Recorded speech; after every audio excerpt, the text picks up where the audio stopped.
Uttar Pradesh BEd प्रवेश परीक्षा कला वर्ग में सम्मिलित होने वाले विद्यार्थियों के लिए यह वीडियो अत्यंत महत्वपूर्ण है। इस वीडियो में हम हल प्रश्न पत्र 2010 का देखेंगे। चूंकि आप जानते हैं कि उत्तर प्रदेश बीएड प्रवेश परीक्षा कला वर्ग में अधिकतर प्रश्न जो होते हैं वो रिपीटेड होते हैं, तो ऐसे में अगर आप पुराने प्रश्नों के हल को देख लेते हैं तो आपके लिए बहुत ही ज़्यादा महत्वपूर्ण हो जाता है कि आपको प्रश्न पत्र का प्रारूप पता चल जाता है और साथ में कुछ प्रश्न जो दोहरा के पूछे जाएंगे उसका उत्तर आपको अच्छे से मालूम होगा। तो आइए बिना किसी देरी के हम पहले प्रश्न की ओर बढ़ते हैं। पहला प्रश्न दिया गया है कि अल्फ्रेड नोबल ने किसका आविष्कार किया था।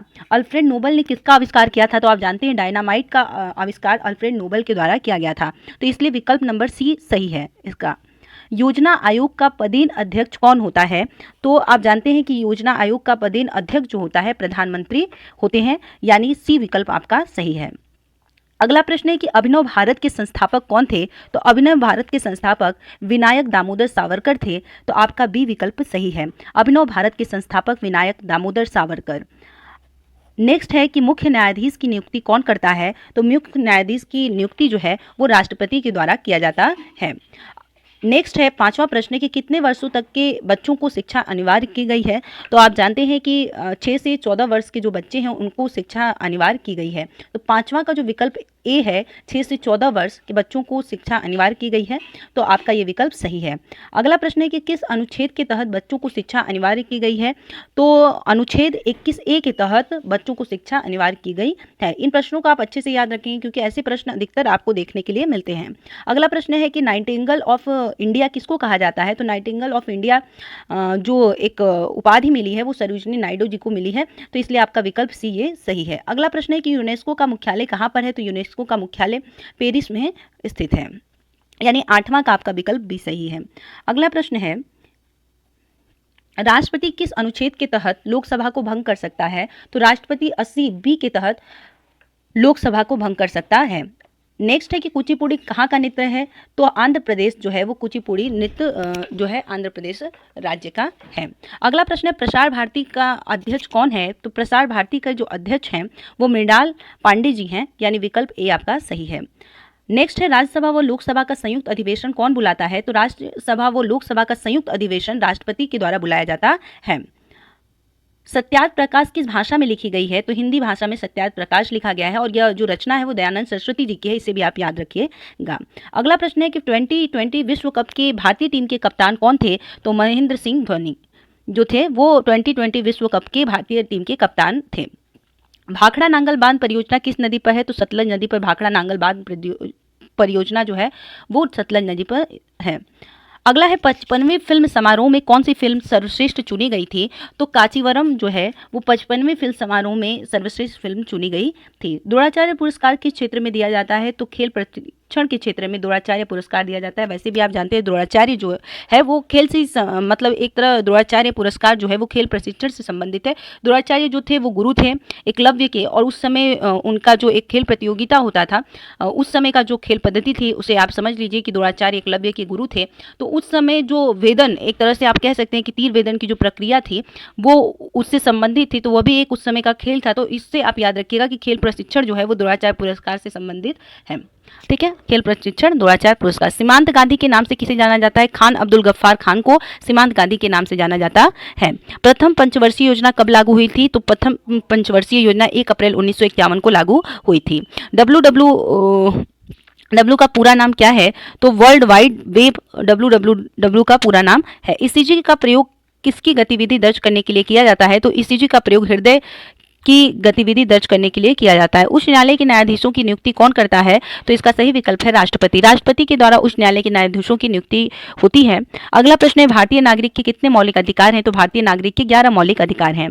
स्वर्ण मंदिर की स्थापना किसने की थी, तो स्वर्ण मंदिर की स्थापना गुरु अर्जुन देव जी ने की थी। अगला प्रश्न है 25वां कि किस विटामिन की कमी से खून का बहना रुकता नहीं है, तो विटामिन के की कमी से खून का बहना रुकता नहीं है। निम्न में से कौन सा रोग विषाणु से नहीं है, तो प्लेग जो है वो विषाणु से नहीं है। उत्तरी ध्रुव पर पहुंचने वाली पहली भारतीय महिला कौन थी, तो उत्तरी ध्रुव पर पहुंचने वाली पहली भारतीय महिला प्रीति सेन गुप्ता जी थी। द व्हाइट टाइगर के लेखक कौन है, अरविंद अडिगा जो है वो द व्हाइट टाइगर के लेखक हैं। 29वां प्रश्न है कि सर्व शिक्षा अभियान के अंतर्गत किस आयु वर्ग के बच्चे आते हैं, तो सर्व शिक्षा अभियान के अंतर्गत 6 से 14 वर्ष के बच्चे आते हैं, और आप जानते हैं कि 6 से 14 वर्ष के जो बच्चे हैं इनके लिए शिक्षा अनिवार्य है। अगला प्रश्न है, ऑस्कर अवार्ड जीतने वाले पहले भारतीय कौन थे? तो ऑस्कर अवार्ड जीतने वाले पहले भारतीय भानु अथैया थे, तो यानी विकल्प ए आपका सही है। 13वें वित्त आयोग का अध्यक्ष किसे बनाया गया था? तो इसका सही विकल्प है डॉक्टर विजय एल केलकर को 13वें वित्त आयोग का अध्यक्ष बनाया गया था। अगला प्रश्न है, दिन ए इलाही की स्थापना कब हुई थी? तो दिन ए इलाही की स्थापना 1582 ईस्वी में हुई थी। अगला प्रश्न है, गेहूं की सर्वाधिक पैदावार भारत के किस राज्य में होती है? तो गेहूं की सर्वाधिक पैदावार जो होती है वो उत्तर प्रदेश राज्य में होती है। राष्ट्रीय युवा दिवस किस महान व्यक्ति के नाम पर मनाया जाता है? तो राष्ट्रीय युवा दिवस आप जानते हैं कि स्वामी विवेकानंद के नाम पर मनाया जाता है। संतोष ट्रॉफी किस खेल से संबंधित है? फुटबॉल खेल से संबंधित है संतोष ट्रॉफी। अगला प्रश्न है कि शिक्षक दिवस किसके जन्मदिन के रूप में मनाया जाता है? तो डॉक्टर एस राधाकृष्णन यानी डॉक्टर सर्वपल्ली राधाकृष्णन। ध्वनि का वेग किसमें अधिकतम होता है? तो ध्वनि का वेग जल, पारा, वायु, लोहा, तो लोहा में सबसे अधिकतम ध्वनि का वेग होता है। अगला प्रश्न है, राष्ट्रपति की आपातकालीन धारा कौन सी है? 352 जो है वो राष्ट्रपति की आपातकालीन धारा है। अगला प्रश्न है कि शांति नोबेल पुरस्कार वर्ष 2009 में किसको दिया गया था? तो बराक ओबामा को शांति नोबेल पुरस्कार 2009 में दिया गया था। नेक्स्ट, हरित क्रांति किससे संबंधित है? तो कृषि से हरित क्रांति संबंधित है, आप जानते हैं भली प्रकार से। अगला प्रश्न है कि ऑपरेशन फ्लड किससे संबंधित है? तो उर्वरक से ऑपरेशन फ्लड संबंधित है। नेक्स्ट है, मुगल साम्राज्य की स्थापना किसने की थी? तो मुगल साम्राज्य की स्थापना बाबर ने की थी। बोरलॉग पुरस्कार किस क्षेत्र में दिया जाता है? तो कृषि के क्षेत्र में बोरलॉग पुरस्कार दिया जाता है। अगला है, विश्व ओजोन दिवस कब मनाया जाता है? तो 16 सितंबर को विश्व ओजोन दिवस मनाया जाता है। अष्टाध्यायी ग्रंथ की रचना किसने की थी? पाणिनि ने अष्टाध्यायी ग्रंथ की रचना की थी। इसे आप विशेष रूप से याद रखेंगे क्योंकि ये बार बार रिपीटेड क्वेश्चन है, इसे आप अच्छे प्रकार से याद रखिएगा। अगला प्रश्न है कि 6 से 14 वर्ष की अनिवार्य शिक्षा किस संशोधन द्वारा लाई गई थी? तो 86वें संशोधन के द्वारा लाई गई थी। अगला नेक्स्ट जो प्रश्न है 47 नंबर का, कि मनुष्य के नेत्रों के स्वस्थ संचालन के लिए कौन सा विटामिन आवश्यक होता है? तो आप जानते हैं कि विटामिन ए जो है वो नेत्रों के स्वस्थ संचालन के लिए अत्यंत महत्वपूर्ण है, इसलिए आपका विकल्प ए सही है। अगला वह है कि सत्यमेव जयते कहाँ से लिया गया है? तो आपका जो विकल्प है मुंडक उपनिषद से लिया गया है, तो विकल्प ए आपका सही है। अगला है, कंप्यूटर का पिता किसे कहा जाता है? तो चार्ल्स बाबेज को कंप्यूटर का पिता कहा जाता है। नेक्स्ट और अंतिम जो प्रश्न है कि यूनिसेफ ने किस भारतीय फिल्म अभिनेता को अपना सद्भावना राजकीय नियुक्त किया था? तो वह आपका उत्तर है अमिताभ बच्चन जी को। यानी 50वां जो आपका 50 प्रश्नों की श्रृंखला थी और जो आपका 50वां प्रश्न था वह भी कंप्लीट हो गया है कि यूनिसेफ ने किस भारतीय फिल्म अभिनेता को अपना सद्भावना राजदूत नियुक्त किया था? तो विकल्प बी अमिताभ बच्चन है। ऐसे ही प्रश्नों को हम लेकर आपसे जुड़ते रहेंगे आपके प्रवेश परीक्षा की तिथि आने तक। तब तक के लिए धन्यवाद। जय हिंद, महादेव। घर रहिए, सुरक्षित रहिए। अगर आप हमारे चैनल पर नए हैं तो चैनल को सब्सक्राइब जरूर करें और साथ ही वीडियो पसंद आने पर लाइक करना न भूलें।